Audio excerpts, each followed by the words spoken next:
Where is the wise man? Where is the scholar? Where is the philosopher of this age? Get down!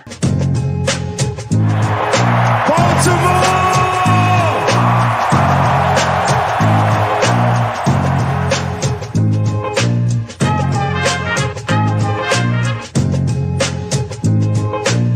What are they getting? Everything out of me. They gonna get a Super Bowl out of me. Believe that. Believe that.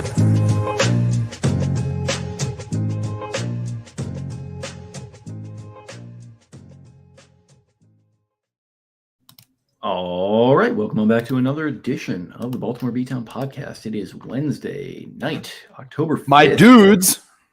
Wednesday, my dudes. It's been a while since we've done a Wednesday one, it feels like. How's it going, pal? It's going well. So we're going to do a mailbag episode. Haven't done one in forever. It used to be like a major part of this podcast, and I feel like we've veered off. So a fat mailbag.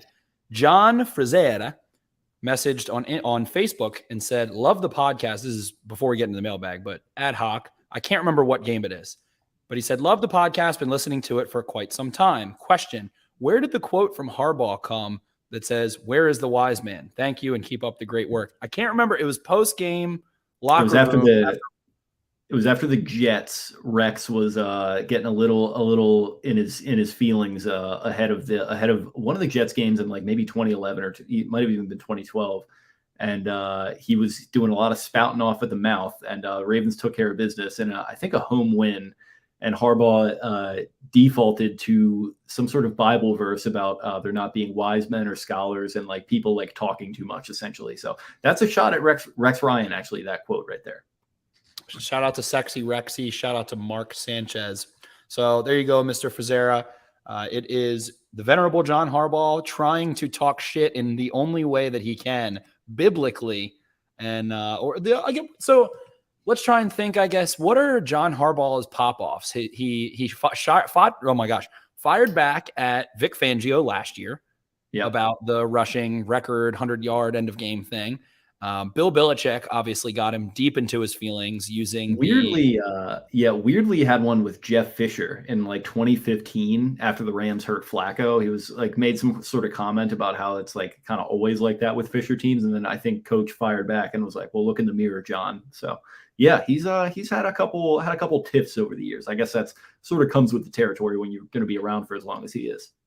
That and when you are a Harbaugh, I think it's just in the blood. Yeah, no, there's an edge there for sure. Yeah, okay, perfect. Well, for anyone listening on the YouTube copy, I'm sorry, for some reason the audio is defaulting to my Mac. So how is that? Boom, you are sexy now. There we go. There's that deep baritone that we need. Perfect. Yeah, anyone listening to the podcast copy, you're fine. Don't take any, just disregard the fact that happened, because I'm recording into Audition with my regular microphone, but for some reason, StreamYard, our client that we use, defaults to other audio sources for no fucking reason, even though this is the best one that I have. So thanks a lot, StreamYard.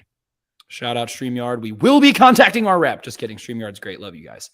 So with that, I didn't do post game. My voice was gone again per usual, but now I feel, I'm good. I'm going to rest it this weekend as much as I can too. I've been having some pep in your step. I can tell right now. What'd you say? You got some pep in your step. I can tell. I hit the sauna today. I sweat it all out. I had a great workout. I also got into a really big COVID running spree, and as I said on this podcast, tore my hand. I have to have torn it. I don't think it was a pull. I don't think it was a strain or whatever. Pulls are little micro tears, but I ran home from the gym today after my workout, and I still, if I'm jumping, if I'm on the Stairmaster, if I'm lifting, anything I do, I don't feel it. When I run, I can feel a weird sensation still. So definitely tore it. But yeah, sauna'd today. Jake's got the old hand weight working, the Gripmaster 69,000, and got a little jazz going. I think you feel good too. It's crisp. It's fall. I think that we got very probably emotional after a tough loss for the Ravens. And now I feel like that's in the past. It's in the rear view. I really don't give a shit about that game anymore. Yeah, I mean, I think anyone who listened to the Sunday show would actually maybe commend me for how kind of in check that I was. I think I picked the Ravens to win, but I think I really had budgeted for a loss there. So, they're 2-2. It's really not the worst. When you look at the schedule and see the MVP favorite and the Super Bowl favorite, budgeting for a loss is a good way to put it. Yeah. And it's like, I said this on the show, like I get there were conditions out there. The weather was a little bit of an equalizer, but it's like, that's the best the AFC has to offer. Like, okay, Ravens looked about on par with them. So, I mean, it's a measuring stick game. You want to win at home. It's absurd that they have not won at home in a fucking 5 games. Yeah. Eon. Literally an eon. Like it's time to figure that out this Sunday night up against the Cincinnati Bengals. But we'll see what happens there. Mini rant ready. I think, and I've seen some of this floating around on Twitter, and I definitely agree with it. I would say that the Ravens game day experience is so modern now and very cool. The lights that they do, the fact that they play Metallica to enter the fourth quarter, get the Maryland flags going, the light show, all of the old traditions. And I think that the game day experience people, the AV people, the lighting people have done a spectacular job. I think it's really cool, but it just rubs me the wrong way. It's not their fault. It is this team's fault. And it just pisses me off because it would be so cool if they could fucking close games out in that environment. Like when they did it last year against the Chiefs, Odafe Owe forces a fumble. When they did it against the Colts in a big comeback, it was really cool. And now it's like ironic and satirical feeling right this second. And I'm not enjoying it very much so. So shout out to the Ravens game day experience people. I have the director of game day experience. I think he followed me somewhat soon. I think they're doing a spectacular job. It's really cool. I think the games are super fun. It's just like Larry David-esque kind of irony of like all this cool stuff. Baltimore, Ray Lewis, rah, and then they lose 5 straight at home.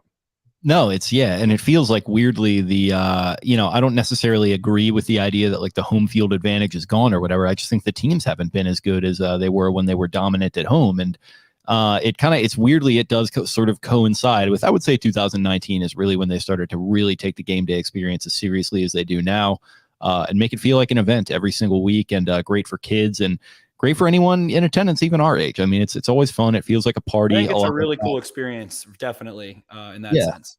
Yeah, it is. And I think, unfortunately, it kind of coincides with, I think, the team losing their edge at home a little bit, and even in their best years. I mean, 2019, they had the loss at home to the Browns, which was obviously brutal. And it's just, there's just a lot of really fucking good teams and really good quarterbacks in the AFC. And it's just hard to maintain that sort of home field advantage. Even Seattle, like they used to have the bona fide rock solid number 1 home field advantage in the league. And that just doesn't exist anymore in the same way for them. And yeah, their team has suffered more than the Ravens have, but even when they still had the Legion of Boom, like that home field advantage kind of went away kind of quickly for them. So it happens.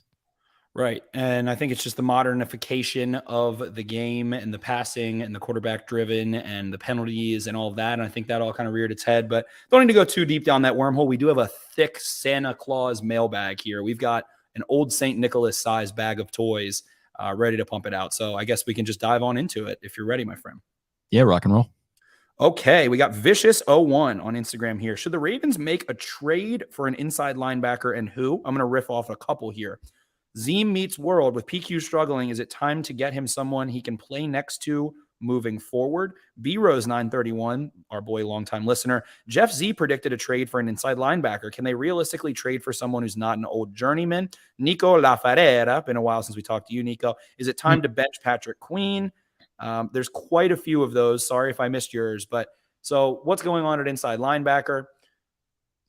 I think the best way, I think I saw one comment this week that I think summarized it well. And we've had Patrick Queen on this podcast. If you're a longtime listener, obviously he blocked me for a long time. And I don't want to say defended him, but still saw the value of him as a football player on the football field. And then obviously he comes on this podcast. Now I get called a homer. I get called this. I get called that. Step on me, dig your heels in, pour some candle wax on me. I don't care. I like it. But anyway, I think that he's not clutch right now. He has not made that game sealing play. I would say I'm going to say it this way, and I don't want to piss you off, Mr. Queen. If you do somehow hear this, maybe this gets sound clipped. I would say that Patrick Queen is developing well, but he has not earned the Raven logo. They say beat Pittsburgh and you're a Raven. They say, earn your pinstripes by, winning a game in the playoffs or having a big hit in the playoffs, whatever. I would say Patrick Queen hasn't earned his pinstripes yet. I'm still waiting on that. Obviously a crucial year for him heading into the ability to get the 5th-year option picked up, which I would say if I'm Eric DeCosta right now, that's tough call. Definitely a tough call. Hey, someone maybe you could announce the 5th year for and then extend at a low cost. We'll see. A lot of football left to be played. I think he's doing really well in many areas. I think that his depth and his ability to spot drop has gotten way better. I think he's mirroring backs way better. I think that he has done a more consistently decent job in the run game. He does get caught in the wash still. And I think it was interesting seeing Tremaine Edmonds, who, while being a much larger, longer armed, more physical kind of mass presence, so to speak, he has also struggled with some similar things in his time in Buffalo. Late-ish first-round pick. I think he might have been a little higher than Queen. Might have been mid-teens. Drafted super young. I think he was 20 when he was drafted. Ends up coming in, starting a bunch. Buffalo Bills fans hate him. Now they're starting to love him. Developing. He's a year ahead of Queen in the NFL. I think they're the same age, actually, but he has one more year of NFL experience. And I see it starting to come together. The pick 6 in New England was very bad. That was a very bad drop, pick 6, especially when you haven't had that type of play to your resume. So, San Francisco 49ers, Los Angeles Rams, Monday night, Fred Warner drops a walk-in pick 6. But Fred Warner has the cred, has the resume of making those plays, making the impact plays. He's earned his pinstripes. So we're still waiting on Patrick Queen to earn his pinstripes. I think that's the biggest way to put it. In terms of acquiring someone else, everyone's going to say Roquan Smith. I really like Roquan Smith. I think that Roquan Smith is a better player right now. I would rather get someone that's more of a physical presence. The things that Roquan Smith is elite at, I would say Patrick Queen is good at. So I don't know that difference is huge. I don't know that they're two players you would really want to spend your capital on next to each other. If they do get a Roquan Smith, I think that would spell the end for Patrick Queen. But I feel like the 80-20 rule is the definition of Roquan Smith and Patrick Queen. So should they acquire someone? I wouldn't be opposed. I would way rather look in other areas, because that means if you're making your big splash, I would way rather look at edge. I would way rather look at wide receiver.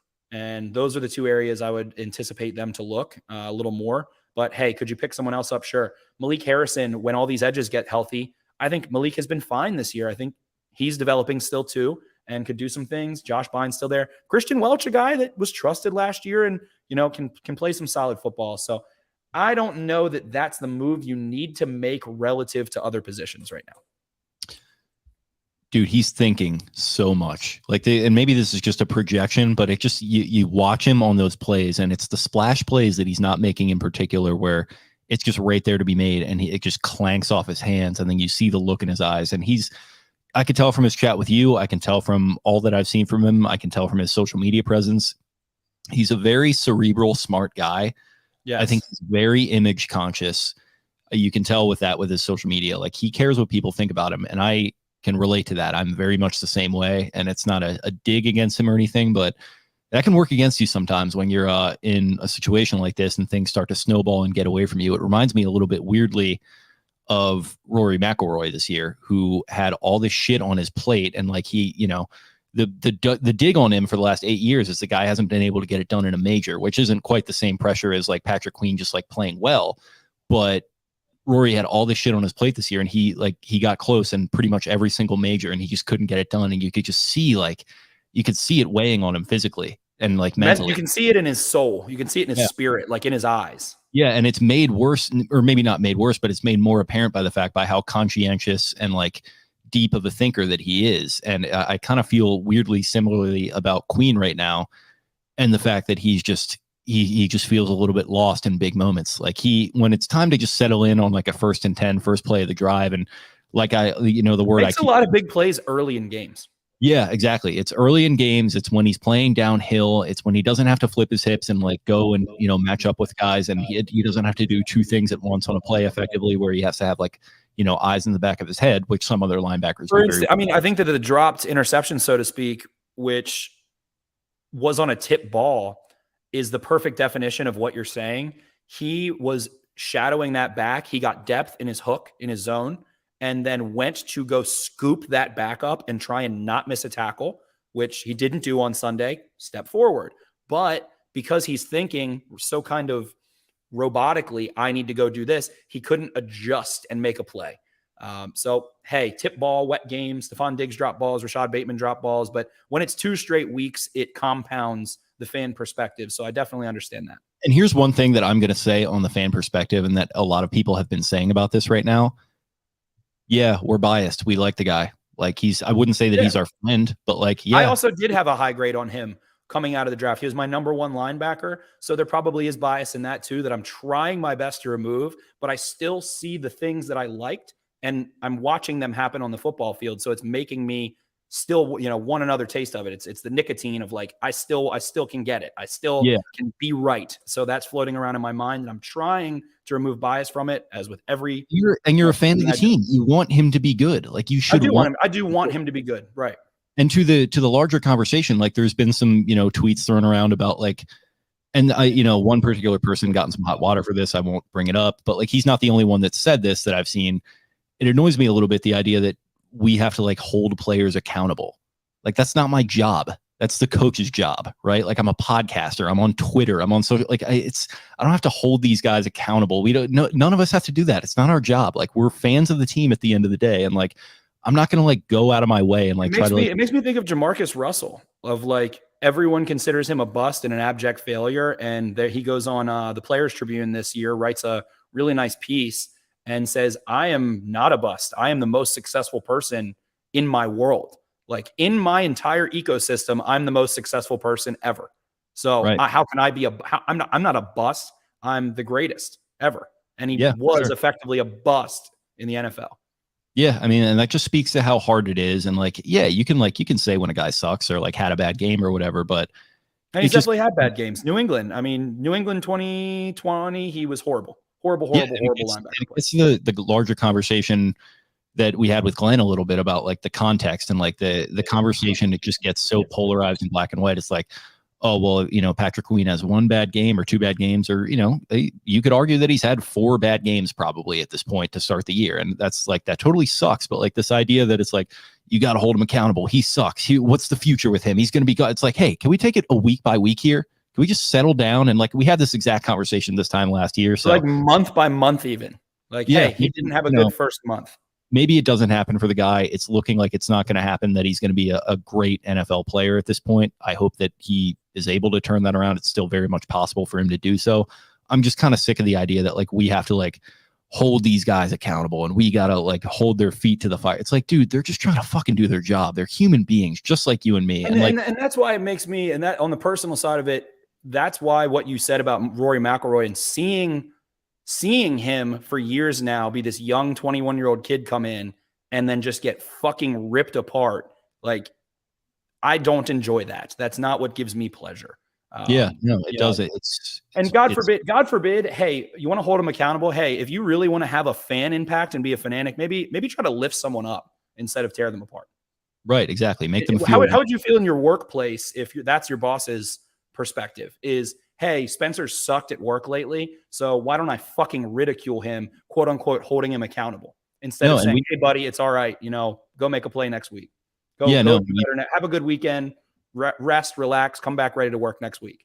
Yep, and we've both been there in our jobs, and we've been in good places in our jobs, and everyone listening and all these people even talking about the accountability thing probably have been there in their jobs. It sucks when you're not doing well. It really fucking sucks. And guess who gets it above all else? Patrick Queen. Like he's trying, guys, and it might not be good enough, and that really sucks. But like I want to parlay this into a conversation, I guess, to sidebar. I don't think we got a mailbag, so I think something that was really interesting this week was John Harbaugh's comments about blowing leads and that mentality. How do you prevent your players from letting that kind of weigh on them mentally and culturally and whatever emotionally? And he was like, well, we have a team psychologist. And she does a fantastic job, and that's what she's here for. And then people are just livid at that response. And it's like, to me, that is the definition. I guess he could have said, I it's my job. The buck stops with me. But like, how many times are you going to have to hear someone say that over 15 years? And for him to say, oh, we have a system. He basically said we have a system in place of a PhD psychologist that is helping us with that. We're going to care about the X's and O's, and we're going to follow what that sports psychologist says. And people are just up in arms about that. I thought that was ludicrous. I would way rather, the team that I root for have that kind of attitude about it. Hey, we've got someone here that is a professional a, leader in their profession intellectually to go deal with something like that. So I thought that was just something that I thought fans would be happy to hear, but I guess they're just not. They want, like, what they want is, and it goes back to the term of accountability. They want John to get in asses, and they want John to, like, excoriate. Quote Bruce Hunningham, they want him to get a mouthful of ass. A mouthful of ass. Shout out to Bruce. Yeah, no, they want him to see him excoriated publicly. Shout out to Stephen A. Smith. And it's just like, that's not going to happen, guys. That's not how Harbaugh operates. That's not how most NFL coaches operate. And that's not how it should be. Like, it's praise in public, punishment in private. Let me tell you something. When Patrick is in those fucking linebacker meetings and he's getting these plays played back to him where he's dropping these interceptions, like, he's getting a mouthful there. Let me tell you that much. Definitely. Well said. So with that, I guess that's a whole rant on there. We'll see what the dude does. Again, it's just time to earn your stripes. It's time to earn your pinstripes if you're Patrick Queen. Time to earn your feathers. Yeah, so or don't. And he might not. It's looking like he won't. Right. And if he doesn't, then he doesn't. And hey, maybe they do. Then you go make a move for Roquan Smith in the offseason instead. I think at this point, and I guess fans might hate that. So hey, you'd rather have Roquan Smith and I guess trade Patrick Queen is the Madden perfect scenario, right? Is that you would trade him for a 7th round pick and then trade, a 2nd and a 4th for Roquan Smith or something like that. So hey, maybe that is a bigger, better move in the end. And I'm wrong. I just want to see the guy succeed. I'll say it. So there you go. Me too. So moving on, Adam Jones, 357, the 5-time Gold Glover. Are the Bengals going to torch this defense? I think yes. Go ahead. You go ahead. I feel like you have thoughts. Yeah. I think, I don't know, man. Like, this defense, I don't think they've been as bad as people are throwing it out there. They've given up a lot of yards. I get it, but yards don't win games.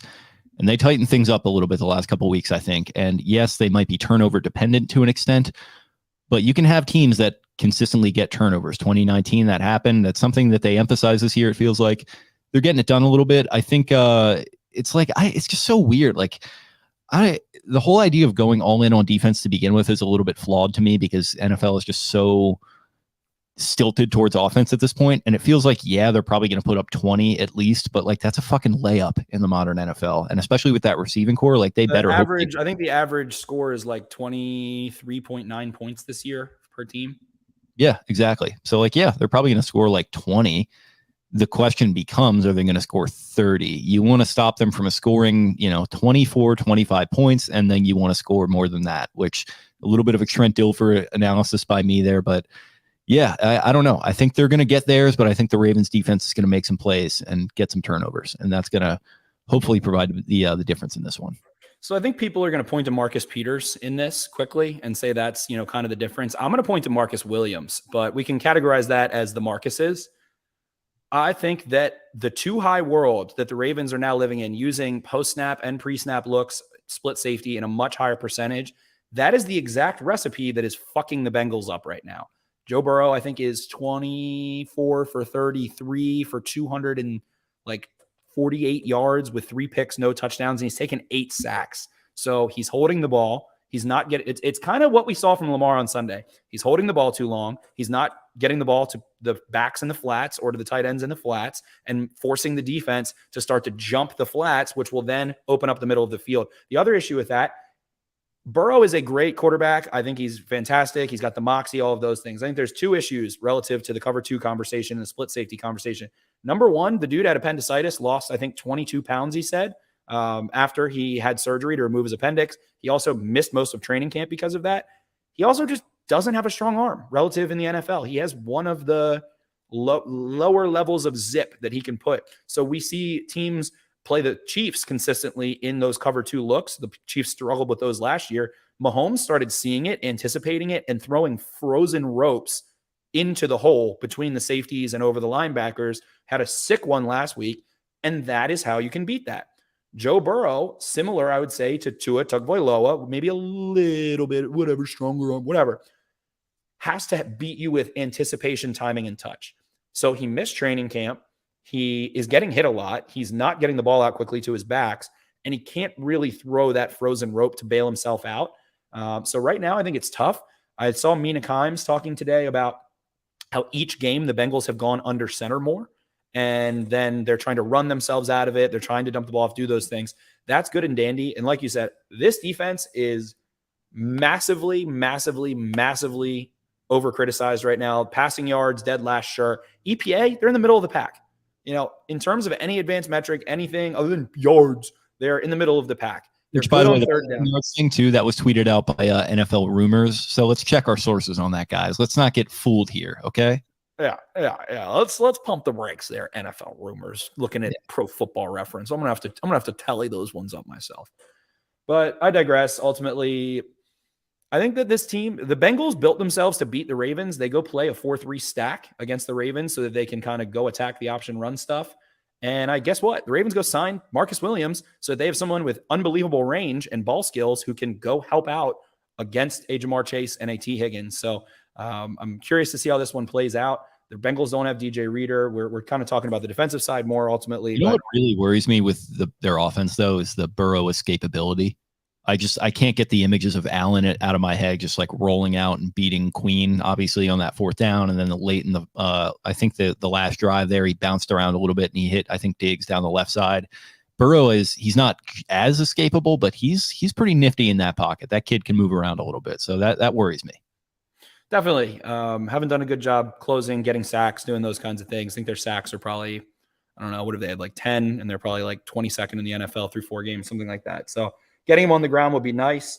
Hitting him pretty bad would be nice. Not as athletic as Josh Allen, but he is nimble. He did beat the Ravens doing some of those frisky things. So definitely contain and layers of rushing are big aspects for that game. But that was more so a question about the Bengals offense versus the Ravens defense. Tips for being a bald guy from one Hoodie Ramey. Number one, touch it. It probably feels so cool to touch. Whenever I cut my hair short, just enjoy that, especially if you're not going to do it again. Having that velvety feel, that's electric. Enjoy it while you have it. Yeah, I want to say I was like a buzz cut kid for like a year or two when I was really young, and that was a really fun part of it. So yeah, do that and just wear aviators around and Hawaiian shirts. That's big. And grow facial hair if you can, Ramey. I know you're a little bit on the younger side here, but let's This is a time where even if you're patchy, you can still like take advantage. Yeah, so try to look like Max Payne as much as possible. Not the greatest game I've ever played, Max Payne 3, but he looked sick on the cover of that game with the bald head, the Hawaiian shirts, and the aviators. So go for that. If you do like it, now's you're young enough too, Ramey. You can dye that stuff electric freaking platinum blonde. Also, you got to have some level of vascularity to be bald. Like, nobody likes a bald guy that's not veiny. Shout out to Johnny Sins. Yeah, exactly. Which, by the way, I forgot to bring this up. You compared Trace McSorley's dad to Johnny Sins like a couple weeks ago, and I remembered it completely randomly, and that's literally the funniest thing I've ever heard. I don't know why I didn't react to that more. You said Trace McSorley's dad. Yeah, Rick McSorley. He kind of looks like Johnny Sins. You said that. For some reason that just popped into my brain recently. So that was great. But yeah, Ramey said he's got some decent facial hair. Got a Howie Mandel comp already. Love it, Ramey. That's a first round comp for you. That's a pretty high evaluation. Yeah, no, we wanted to give a shout out to our guy here. Really, really good stuff there with Brandon Copeland donating money to, I think, food insecurity charities around here. Shaving the head. Great job by you, Ramey. Awesome, Ramey. You're the man for doing that. Keep it up, my friend. All right, moving on here. Let's keep going. Alex Smearman, how do we get the run game some juice? Man, oh man, does it absolutely fucking suck that Justice Hill popped his hammy on that drive. I think that was just in the snowball that turned into an avalanche of can't get a break. There is that somewhere in the middle of that trail where, he's forcing 2-3 missed tackles, looks explosive, bounces a couple, pretty explosive runs. And guess what? He maybe houses that run if his hammy doesn't pop and puts the Ravens up 27-20. So that stinks. I think J.K. Dobbins is going to continue his workload. He definitely was exhausted. He missed practice today with a chest injury. It looked like Lamar bailed out and bought himself some time, floated the ball to Dobbins downfield, who was completely uncovered. Dobbins goes and puts a spin cycle on someone. Russo hunted him down right as he came out of the spin and crunched him. So probably some little chest rib kind of deal going on. I think chest is usually listed as rib on injury reports, or maybe I'm an idiot, but I don't know, man. Those guys are going to be fine. Like Dobbins looks good. Hill, if he can't go and Dobbins can't go, then they're screwed. So that would be not good. I was going to say, it looks like they're in a good spot. I mean, I've just been a little bit more of a hashtag eye test guy recently. It's been been a little bit busy at work during this time of year, so it's hard to really dive into DVOA, which I like to do. But I don't know, man. The DVOA wasn't great the first couple weeks. It's looked really, I wouldn't say great, but it's looked a lot better the last couple weeks, especially with Hill, which is why, it sucks that he got hurt. But good timing for JK, honestly. To be back and in the mix to sort of play the role that Hill was playing. That's probably was the plan, was for Kenyon Drake to be that guy. It didn't work out. Justice Hill looked like their best running back through the first couple games, so he's going to be gone. And now it's full steam ahead for JK. And, it might be a little bit of ahead of his timetable there, but he's been the one who was champing at the bit to get back into the mix there. So hopefully he's going to be proving up to the task here. Most definitely. So Dobbins, gotta have him this week. He looked really, really good this past game and continues a couple of things he still needs to clean up, like being efficient in the hole. That's what she said, and things like that. So definitely think things will be fine. Gus Edwards, I would think, needs 2 weeks, if I had to guess. I would think maybe he is just fine. He is 13 months out, a little over 13 months out from injury. So that's a good bit of time. I don't know, but I would imagine, like Ronnie Stanley, like Adley Rushman, you want to see the guy catch back to back to back a couple times before you call him up. Full of man, back to back to back. Exactly. Ryan J. Laurie, the best baked fall good is also what is needed for the team to have better communication. I want to let you go because I have 2 on the fall baked goods. Baked goods. I'm not a huge baked goods guy. What I like to do, well, obviously, number one, I'll just kind of take this in my own direction. So shout out to our guy, Banks, who was thoughts and prayers for him at the Orioles game, not being able to get a beer after leaving work. That's the funniest thing in the world to me for some reason. So I hate that for you, bud. But chili season, got to shout him out because he's been all over this beat, and me too the last couple of years. I've been turned into a big chili guy. So that's probably my number one fall food there. Yeah, baked goods is weird. I like a shepherd's pie too. Again, not a baked good, but that's another one that's a little bit. You're just thinking fall foods. Give them to me. What's your fall vibe in terms of food and bev? It's chili, number one. I mean, I do all kinds too. I'll do a white turkey chili. I'll do kind of a little bit more of a spicy look. White turkey chili, I think low key is the best chili. Don't at me. I think, no, I agree with you. I think that's kind of easily my favorite. So not afraid to say it. Yeah, shepherd's pie is great, definitely. And you can make that in a couple different ways too. You can do a kind of a soup with that too. I like soup. Jumping into that, I know people, can kind of go back and forth on it. I like a nice. I'm an absolute soup hater. Absolute soup hater. No, I love a nice hearty soup. I get the people that say it's a little too liquidy. You're doing it wrong. Like, you got to go out and prep it yourself. You got to do homemade. Get all the broth. Get all the meat that you want. Slice those suckers up and throw them in there. Almost make it a chili to an extent, but as a soup, obviously. Chowder's a different ballgame. Baked goods. I am the one with the sweet tooth. I am Mr. Cavity himself. Right. Love baked goods. Chocolate chip cookies, as soon as the weather gets the way that it is. I have had chocolate chip cookies already, I would say, in the last 10 days, 4 times at night, baked in the oven with milk, organic whole milk, number 1. Number 2 for me is pumpkin pie. I am a total slut for pumpkin pie. I don't like pumpkin pie that actually has pumpkin in it. Maybe a little hint of it, some of the pumpkin spice, but I like when it's the sweet yam. So I really like sweet yam pie. My mom makes one. Absolutely incredible. Those all get me excited. Really, I mean, anything, man. Once winter starts, I start eating like double chocolate cake. I attack on all fronts. I start eating candy. I am a winter bulking season candy boy. Absolutely. But chocolate chip cookies is by far my number 1. Yeah, Mary Luke does a really good, just kind of very fluffy chocolate chip cookie right out of the oven. So I do like those a lot. Nice tall glass of cold ass milk and some chocolate chip cookies. That's pretty tough to beat on a fall night. And then obviously broke out the Guinness for the first time. Mostly sober September is officially over. So that was a really quite a thrill for me to be able to get into that. And I had a Nutty B too, Samuel Smith's Nut Brown Ale. Check it out. It's game over for you bitches. Fiore Lucas, did you watch Players? One of the best shows of 2022. I have not even heard of it, I don't think, but I did just watch Industry, which I know you've watched. Incredible show. Yeah, I've only seen the first season of that. That's really good. I've heard season 2 is even better. So excited to dive into that at some point. Industry is great.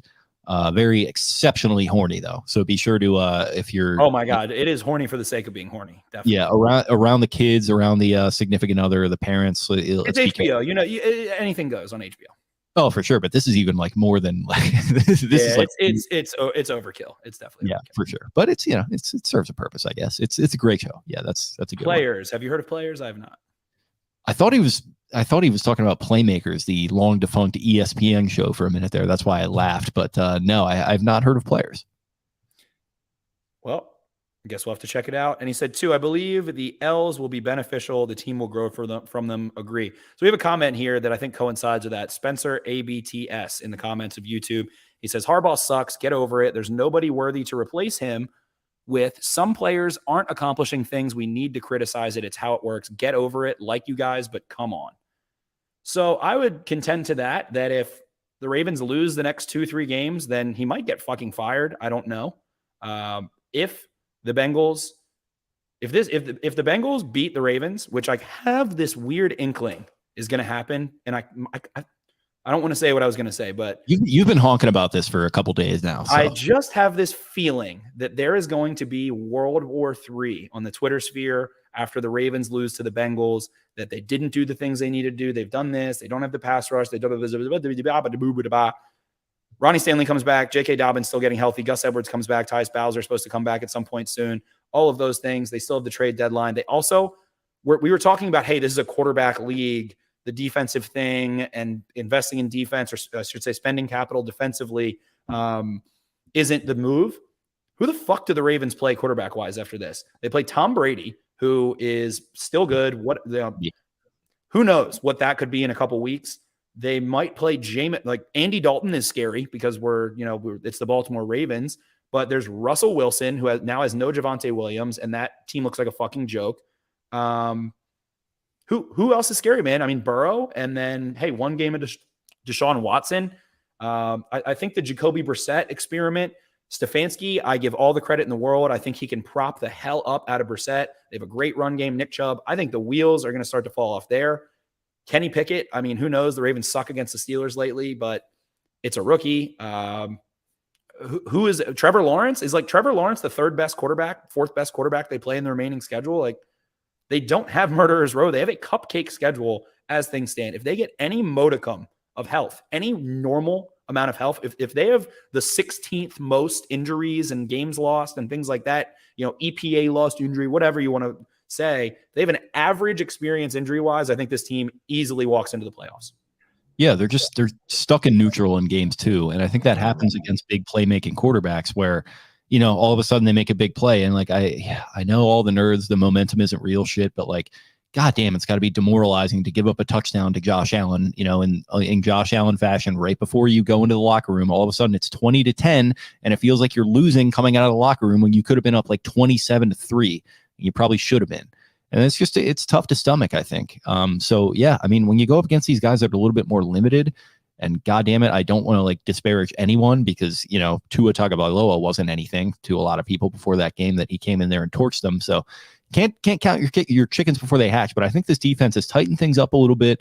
And I think they're on the verge of playing a complete game. Everyone's saying things like, oh, well, they should be 4-0 and this and that. I don't really agree with that because you get breaks and you don't get breaks and you get bad breaks. And that's just sort of everything evens out. Water finds its level, but they have not played a complete game in my opinion yet. And I think when they finally do, things are going to kind of get on a roll here. If they can go out there and play 4 good quarters against the Bengals and beat them by a score or two, you're going to be riding pretty fucking high going into New York against Danny goddamn Dimes on whatever they got going on up there. So he's hurt. Like him and Tyrod, are both hurt right now. Yeah. So I don't know that there is some daunting task ahead of them.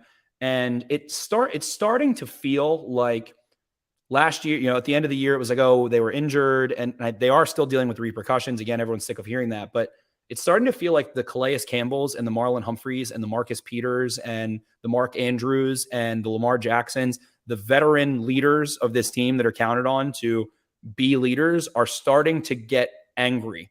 And I think that they're starting to demand a higher standard from younger players. We have seen it is the Raven experience. I think it is what it epitomizes the city and makes fans love the Ravens, people that are from this area. Guys like Cole. Why does Cole Jackson like the Ravens? Because of that kind of thing, because they dig themselves out of holes by hitting harder and working harder. So, hey, if they lose the next couple games, then absolutely go off. I don't think if they're 2-5 and don't make the playoffs, Harbaugh is done. I would be pretty surprised to see it Steve Bisciotti holds himself to the Steelers standard. He has talked about that a couple times. The Steelers don't have losing seasons, so they have 2 in a row somehow, some way.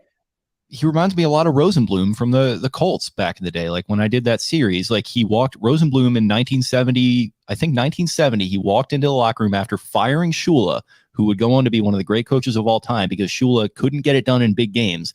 And he said to the guys in there, I am not in the losing business. I am in the winning championships business. And that is what Steve Bisciotti is in. All this talk about making wild cards and sustainability. I get that it's part of the blueprint a little bit, but he wants to win fucking championships. And if John isn't getting it done, he's my guy. But yeah, he's going to have to go. And like, there's plenty of time to go at some point too. And Billick's stint was about half the tenure of John's.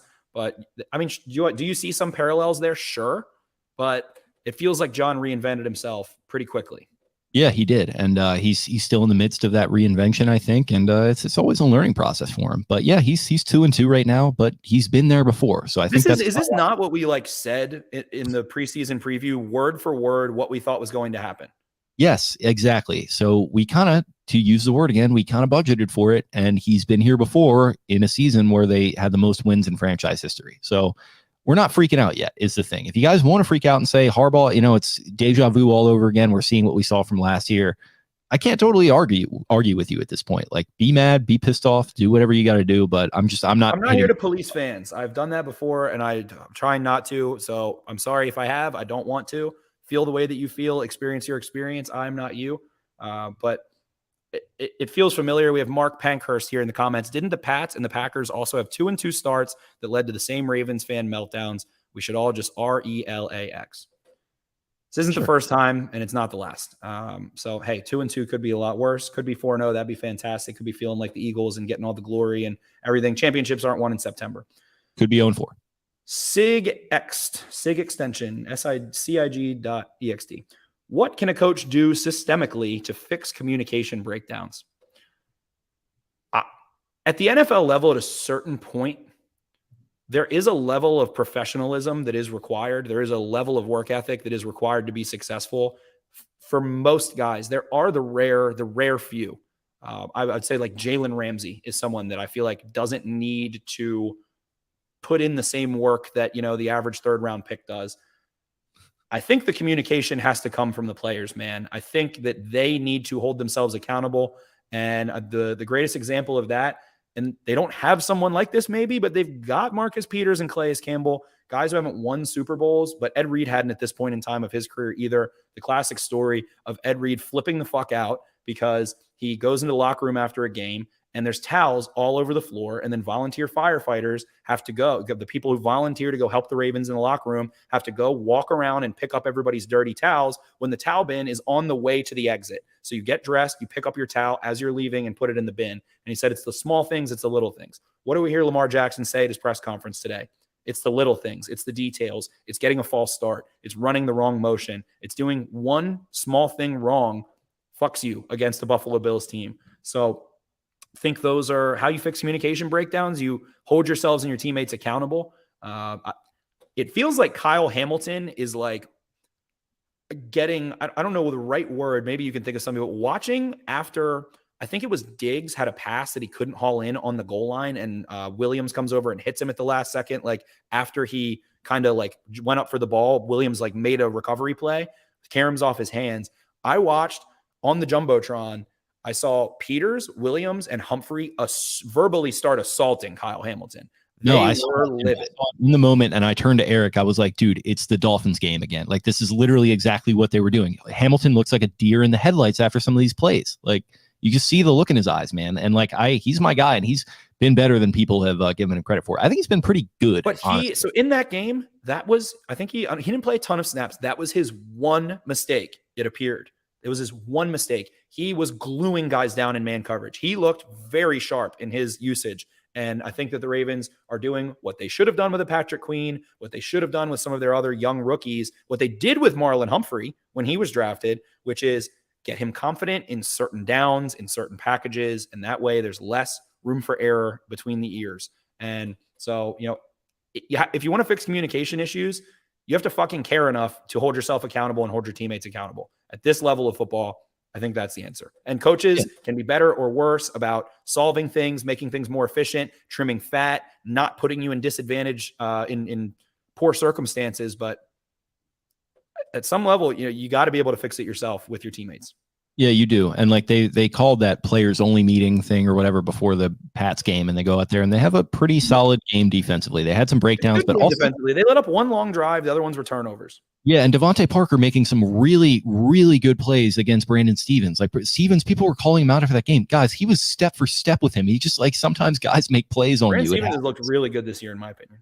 Yes, yeah, he's looked like a really nice player, I think. So yeah, it's ironing the kinks out for sure. But yeah, they have to fucking figure it out. And I'm not going to let the coaches off the hook for that either. This is me holding them accountable to get a turnover chain out there, because these guys need something to motivate themselves to go out there and communicate and create. Put the Orioles home run chain on. That's what we need. Exactly. They don't need it anymore. Season's over. So yeah, go over to your neighbor and get that home run chain.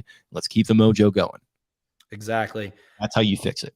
The Frank Files. I'm not a fire Roman guy, but if he were to be fired, would Urban assume the role? I would wager he is like minus 450 to be the OC if Roman were to be let go.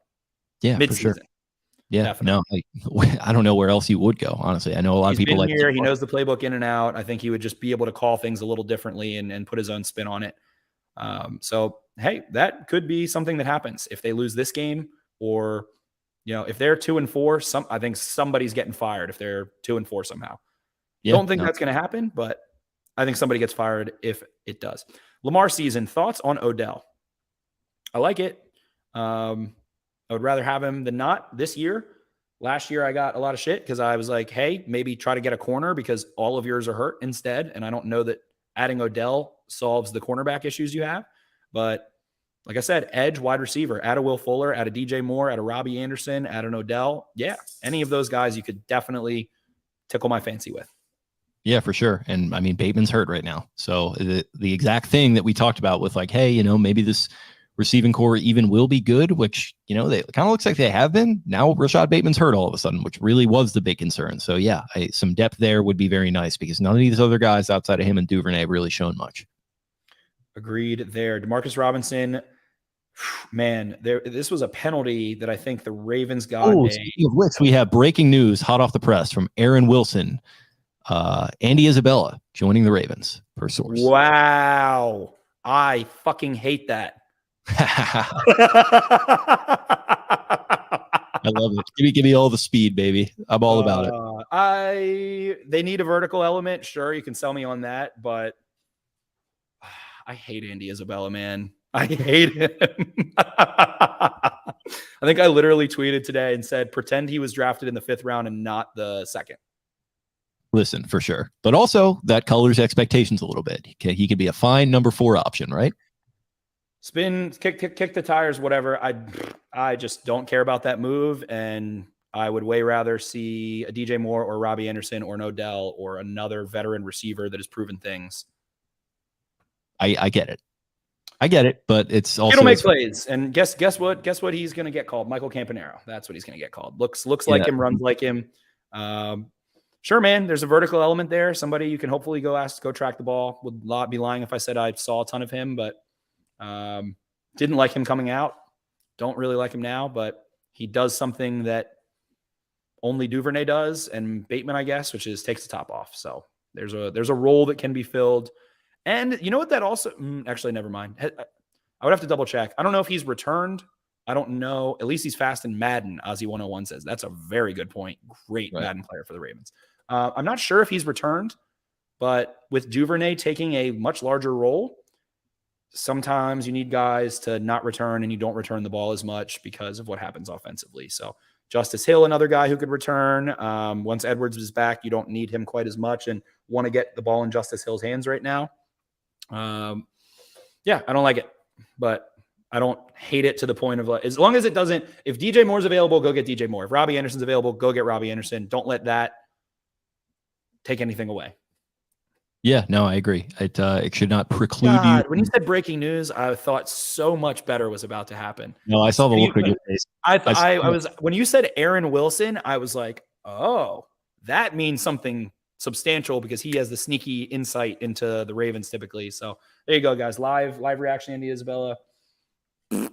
Whatever. I saw the look on your face and I knew you thought it was going to be like DJ Moore. And I was just like, yes. Andy fucking Isabella, who Garnett said, I'm about to make a funny video of this clip. There you go, Garnett.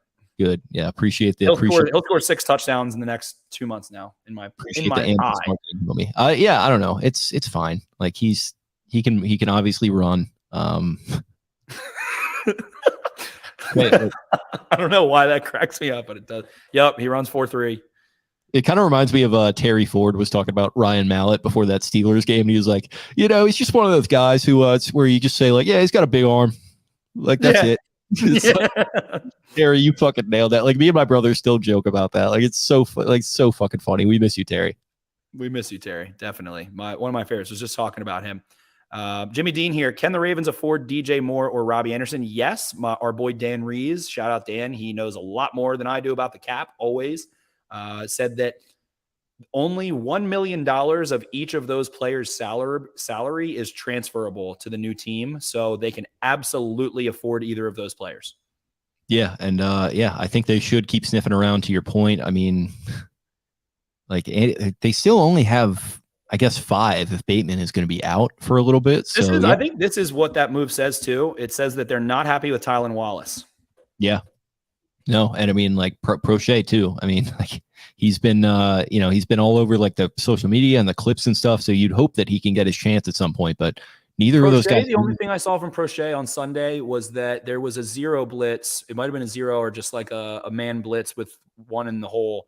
And Lamar immediately looked to him and wanted to get him the ball. And he took 2 extra steps before making himself available. So I don't know. Andy Isabella, hopefully turns out well. Hopefully they also get another receiver. Yeah, no, I am fully in lockstep. This is a not preclude them season. Yes, that is the best way to put it. The real Noriega. What about trading for Kadarius Toney? Can't imagine they'd ask much. I don't know about that one. He is something's weird with him, man. Something's weird. He doesn't seem like a attitude fit. I'll say that. Yeah, I don't know. Don't know the guy. Don't want to speak ill of him, but something's funny up there in New York. I don't know. Maybe after the Giants game, who knows? T-Propes at least. What'd you say? It's not Kenny Galladay, at least, who seems to have made every enemy possible in the state of New York and is now hurt, so he can't get moved. That's true. I hate that for them. I was talking with somebody at the gym about just their Giants fan, a buddy of mine, and it's just like some guys, sometimes you pay a guy $70 million and they're already retired. Yeah, listen, he's taking the Jimmy Buffett route. He's retired before 30. You got to respect it. Absolutely. Like we said, Jamarcus Russell, not a failure. T-Probe 63, is there a culture issue in the organization? I think there's an overreaction issue in the fan base, more than there is a culture issue in the organization. It just sucks watching them blow leads because that's not the Ravens that you grew up to love if you're over the age of 23 years old. I don't think they know who they want to be right now. There's an identity. We could go with there's an identity issue. Yeah, I just on the football field. I see a team that doesn't they get up, they get a lead, and they don't know what to do with their hands. Like they can't run the ball, I guess, consistently at least. They were running the ball well on Sunday. That's the weird part. Yeah, they've gotten better at it. So they, when it just feels like when one thing, it's like the golf game. Like when you got the irons working, the driver isn't working. When you're hitting your driver well, you can't hit your irons. You can't putt when you do have a short game. It's like they get up and then it's deer in the headlights season. They don't know what to do. When they can run the ball, they can't pass it. When they can pass the ball, they can't run. When they have the lead, then they start to give it up. When they're like chasing, it's weird, man. There's no identity right now. And that starts with my guy, John, to figure that out. Like you gotta start instilling some shit here and like stop passing the buck in the media after the game. Don't make the 4th down decision and then say, oh, I can understand why we did it. It's like, no, John, you made the decision. Like you gotta, give these guys something to rally behind a little bit. I'm hoping that Dr. Trisha Bent Goodley is Wendy Rhodes and this is Billions, but it's football. That's what I'm hoping. For sure. You've been making a lot of Billions references lately. I don't watch it anymore is the funny thing. Once Axe left, I stopped. I watched 2 episodes. I was like, nope. Yeah, it got a little too cartoonish for me. I think Succession market corrected it a little bit.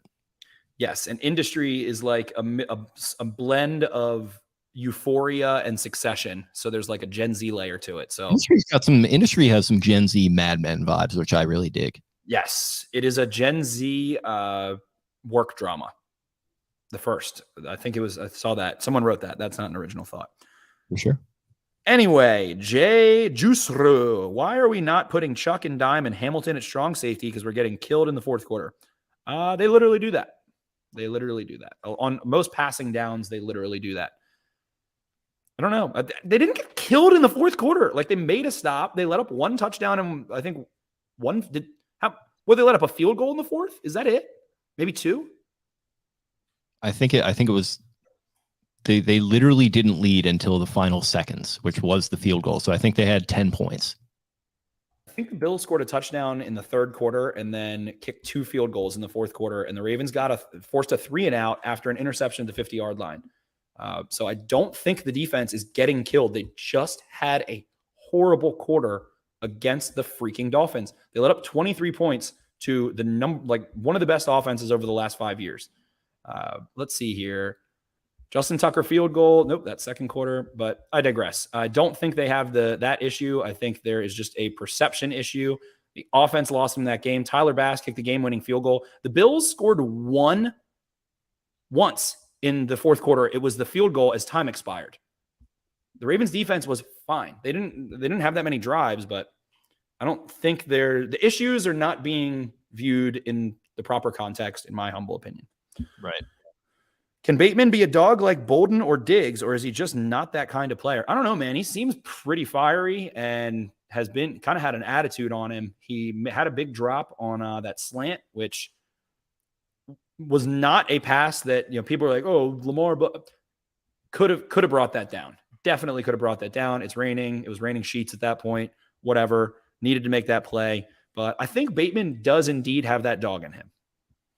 No, Bolden. That's a bear mastiff size dog. So I think Anquan Bolden did not have a wide receiver's mentality. Rashad Bateman very much does, but like not in a bad way. Like he has that dog in him. It's just like a Gen Z kind of wide receiver wearing a single digit number type mentality dog. He's not like Bolden wearing 81, mossing Devin McCourty and laughing in his face. It's very different. He's going to go for like 7 for like 111 and a touchdown, and then like post his like pit bull on his Finsta later. And he's just kind of like a silent assassin like that, Yeah, I think he's like I like the word assassin. I like the word ninja for him. He has big like ninja bandana karate vibes to him.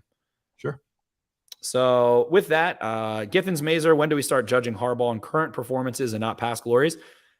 Hey, right now, every season, every game. I don't think every game has to be a referendum, but that's what this sport has turned into through the sensationalism of it, and through the way the NFL has marketed themselves and the way they make you feel like shit if your team loses one game.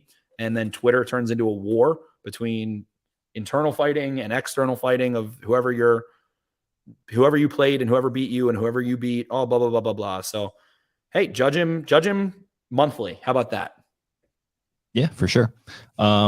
The referendum thing is just very much like, I don't know if we're more prone to do this because of the fact that we cover the team to an extent, and we kind of just have to keep that 30,000 foot view. But people don't have to. I just watch it so much that I do. Like, it's too exhausting to react like so violently every single Sunday. That's sort of what I'm getting at. Is like, I don't know how people do that, because even before I was doing this, I think I kind of like to keep a more bigger picture look at the team. So yeah, I just like, if you guys want to keep reacting that way, like I won't criticize you. I won't tell you how to be a fan. It seems exhausting, and like maybe settle in for a couple weeks. Let's see what happens. I said the same thing about Mike McDonald. Just settle in, like let it develop a little bit. We're in the first act of the movie, not even this is the quarter pole, basically, where, about a quarter of the way. Main characters have been established. That's how deep we are. Exactly. So Ned Stark's head still very much attached. Like at this point, we gotta settle in here. It's a long ride, a lot of ball game left, as Aaron Nagler likes to say. 100%. Boss Hoss, would you franchise/trade Lamar if a team would give a king's ransom?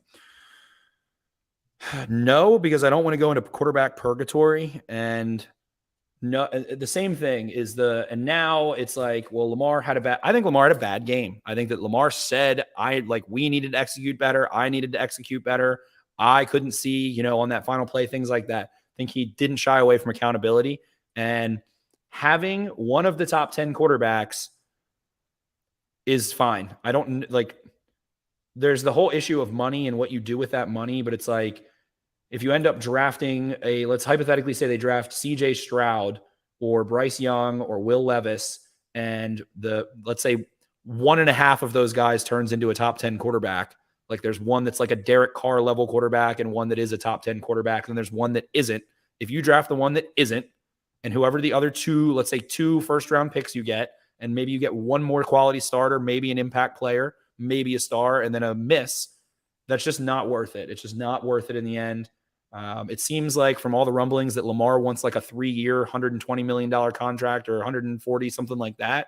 And that sucks for the Ravens because it gives you very little ability to maneuver your cap and your roster space. It's basically like giving him the guarantees of a franchise tag for multiple years, which sucks, but is worth it.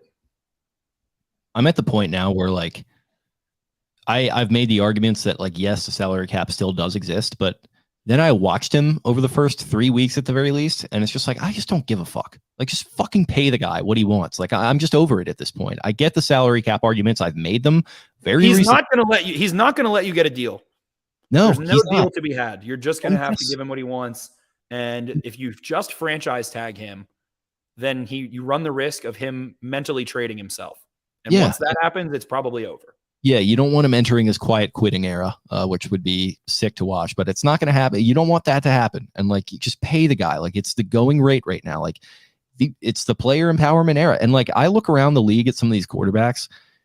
Is he worth more than empty vessel ass Kyler Murray with his big fucking helmet doing God knows what out in Arizona? I think so.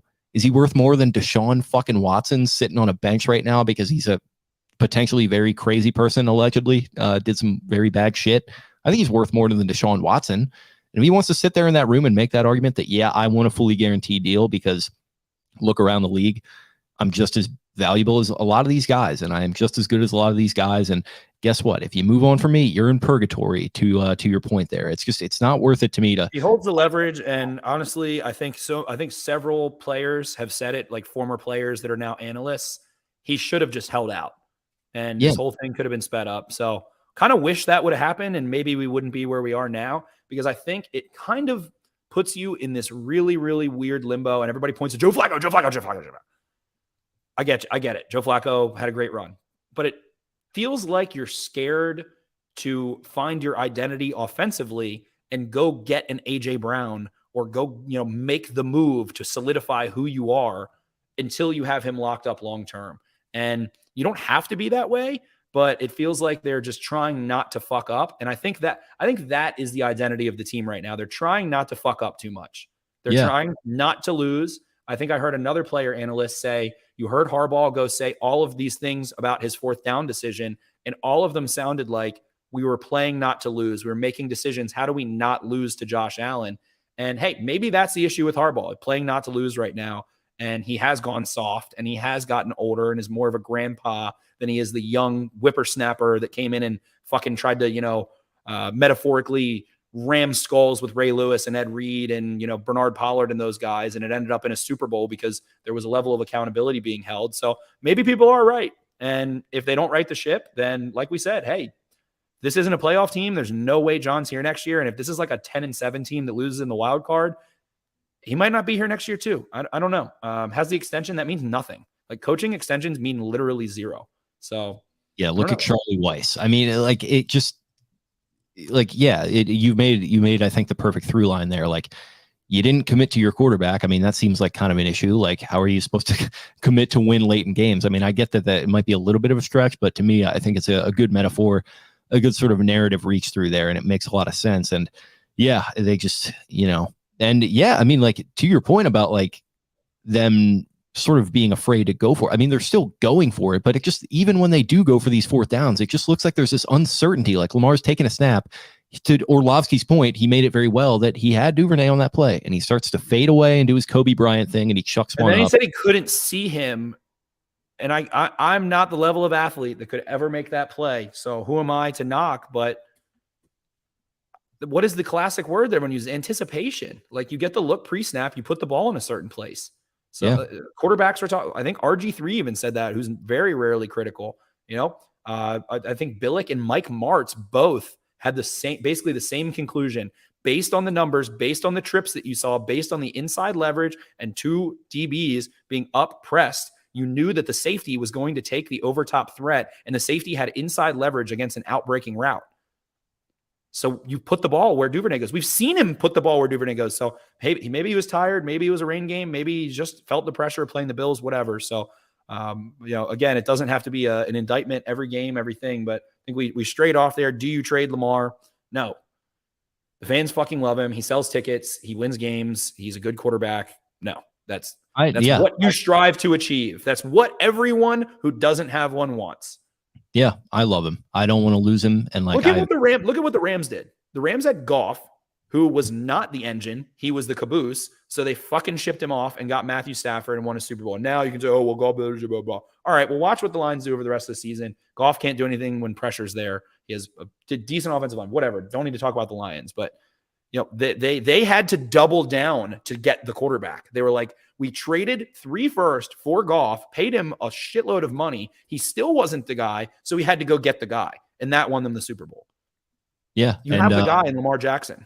And I think Lamar is very favorable comparison-wise with Matthew Stafford. I think they're similar players at this point, and that makes a lot of sense to me. And I think that they can, the Rams did it. They went and won a Super Bowl with him. And that's a whole nother can of worms with the primo position studs conversation. That I really don't want to go down, but I mean, to their, to the gloom or whatever I don't know what their name is, to their point, the Rams went in, they made that big swing for a lot of these players, and they went and won the Super Bowl, and it paid off. So maybe eventually it will come to that point. Maybe these guys are right to an extent. And guess what? It's paying off for our guy, Jalen Hurts, up 95 right now. So most definitely is. And like I've said, it kind of feels like the Eagles walked or the Ravens walked so that the Eagles could run in many ways. And hey, if you want to talk about someone that I would love for the Ravens to replace Greg Roman with, Brian Johnson, the quarterback coach of the Philadelphia Eagles, I think would be a great OC.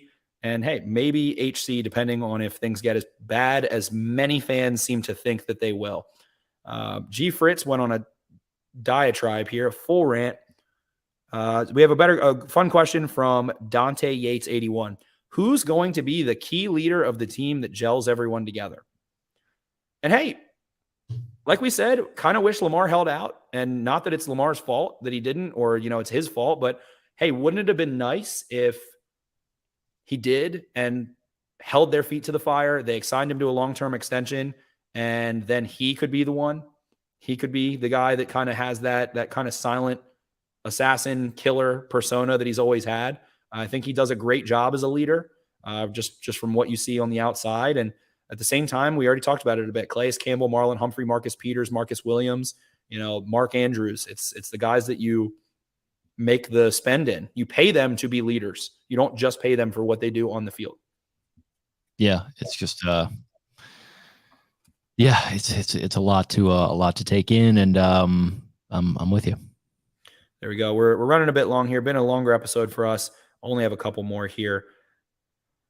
G Fritz 401. I don't want to even talk about that one. Sorry, G Fritz. You put in like 50, he put in like 55. Let's see. I'll go. He goes, if the Ravens continue to implode, do you see Steve firing Harbaugh? Already hit that one. Would the Ravens open up more cap if they sign Lamar mid-season? Yes. G Fritz, I think they're closer than fans think. Biggest worry is injuries. You guys are perfect blend of fandom plus X's and O's. Thank you. How serious is Houston's groin injury? And would Stanley have been a game-deciding factor last Sunday?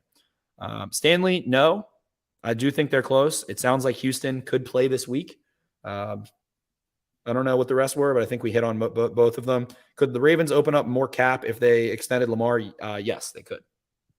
Yeah, do it. That would be sick. Do it right now. now. With that, and then we had Zeej, our actual boy, with beyond the return of Stanley Bowser and others, what's the best way to upgrade the team? I think it's Isabella, dude. They just did it. Yeah, Andy Isabella. Read a book, Zeej. Duh. Eric DeCosta's the best. John Harbaugh's the best. It's so great that happened while we were. It's kind of similar to the Steve Young comments breaking. It's not obviously on that level, but how fortunate are we? Look at us. Who would have thought? Who would have thought? Me and you. So with that, we kind of yield here. But so I guess the essence of this show through all of the mailbag is that, hey, Ravens have played 4 games, 1 month. That's how we used to have the quarter polls. Now there's an extra game in there, but we can still fancy it that way. And what do we know about this team? We know that they can score some damn points, that they couldn't get it done against the Bills, that their defense, I think, has started to really tighten up. Mike McDonald, I think, is generating turnovers through, number one, the signing of Marcus Williams, and number two, through the fact that they're visioning to the ball, playing more zone and match man, where they have a chance to look at the football before it arrives, less trail, less man. Pass rush not looking spectacular yet, but hopefully with Houston and JPP and Owe and Copeland and eventually a Tyus Bowser, maybe an acquisition there. A guy that I've been talking about is John Grenard from the Texans, super cheap. Maybe all of those things could get you going. Run game starting to come back. Rashad Bateman stinks that he's hurt, but has shown some Himothy in him. And Devin Duvernay looks really good. That's kind of where we're at. Yeah, no, it's an interesting spot to be. I feel like I said, my main takeaway here is they have not played a complete 4 quarters. They have not played a complete 3.5 quarters. So let's see if we can put that together. A real big win. I would say they did. I would say the Patriots game. I would say, it wasn't dominant, but I would say they played a pretty good 4 quarters there. I would agree. Yeah, okay, that's probably fair. It was fine. Yeah, but it was a complete game. It wasn't a dominant game, but they played good football. They finished. They scored in the 4th quarter. And they generated turnovers in the 4th quarter defensively. Sure. So that's 1 of 4. I would say you played 3 pretty good ones against the Dolphins. You played some pretty good ones against the Jets too. I mean, I probably shouldn't throw that out the window, but I don't know. Let's put together one game where we're not doing the Kyle Hamilton, Marcus Williams screaming at each other, just the fucking eyes in the back of our heads. Let's not have the run game shut down on us. The frantic energy that they have. You used that word on Twitter a couple days ago, and I think that was a great way of putting it. It was just a complete and utter just frazzledness with this team at certain points, and it very, at clutch points. And all the nerds that are talking about clutch and momentum don't exist. Well, you guys never played sports, and you don't know that they very much do. And these guys they're lacking it a little bit right now. Shout out to Skip Bayless. They need the clutch chain, and the turnover chain is the only way to make it happen. They need the Orioles home run chain. I think that could perfectly segue as the Orioles close the books on an 83-79 season, a season of excitement in Baltimore. We've talked about how much more fun summer in Baltimore was as Orioles fans, and watching Adley Rutschman and guys like Gunnar Henderson, Tony Taters, all those guys go play. So, hey, use some of that mojo. Maybe go talk to the Orioles.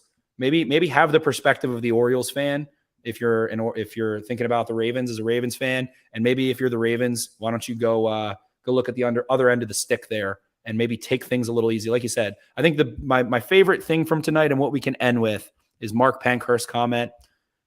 And he said, we should all just relax, which I think is a Harbaugh-ism, if I'm not mistaken, but sure, that might make people angry. So with that, a little over an hour here. Nice mailbag. I think I don't know if I told you, Jake, I might have forgotten. We have Mike Santagata, our boy, who covers the Bengals for tomorrow night, if we would like, and probably will. So we'll get into the Bengals tomorrow. A little bit of a mailbag plus quarter season review. It was a fun one. I think, we always aim to be cathartic for ourselves and hopefully for our listeners. If you're listening, guys, please go give us 5 stars. Please share this podcast with a friend. Spotify, go do the 5 stars on Spotify. We have unreal good ratings on Spotify, which I love to see. That means we've been doing a better job than when we started a couple years ago, in my opinion.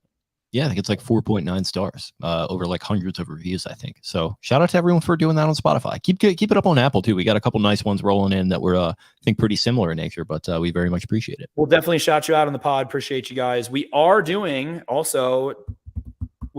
tailgate for the 12-4, hopefully a live stream 12-4 Broncos game at home against Russell Spicy Subway Sandwich Wilson. God, I love that video so much. But we're going to be doing a tailgate. This one is set up ahead of time. It might be at a location that I'm in talks with right now. If not, it'll be in the lot. We are going to be alongside Bobby Trossett, Cole Jackson coming down. It is the enshrinement of Marshall Yanda into the Ravens Ring of Honor. That's why Cole wants to come. I think good old Kevin Ostreicher involved as well. Who knows who else? Maybe Gabby DePaula, maybe Rita and Glenn. Who knows what the future holds in that sense. They do stuff on Sundays, so maybe not them. But we're going to be having a big old tailgate. That's a 1 o'clock game if I'm not mistaken. And we're going to announce some further things, so look out for that if you plan on traveling for that one. We've got your tailgate destination. Would love to meet you guys. Thank you to everyone who's been kind of reaching out, been trying to spread as I live in Baltimore again, the love of Baltimore and all that good stuff. So appreciate you guys. Love you guys. Give us some reviews, and we'll review you too. Absolutely. You said it all, my friend. So we are going to get out of here on that note. Go ahead and follow us on social media as well at Podcast Beatdown on Twitter. I am at Jake Luke. That's LOUQUE. Spencer is at Ravens 4 Dummies. That's the number 4 in the middle there. Appreciate you guys. Cathartic little mailbag episode here. We'll be back with that aforementioned preview on Thursday night, and we'll talk to you. See ya. For you, Darcy.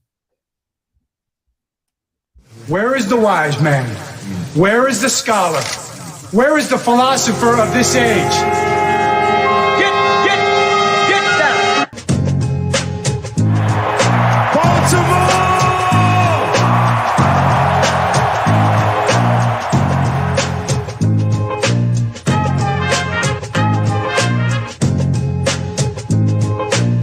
What are they giving? Everything out of me. They gonna get a Super Bowl out of me. Believe that. Believe that.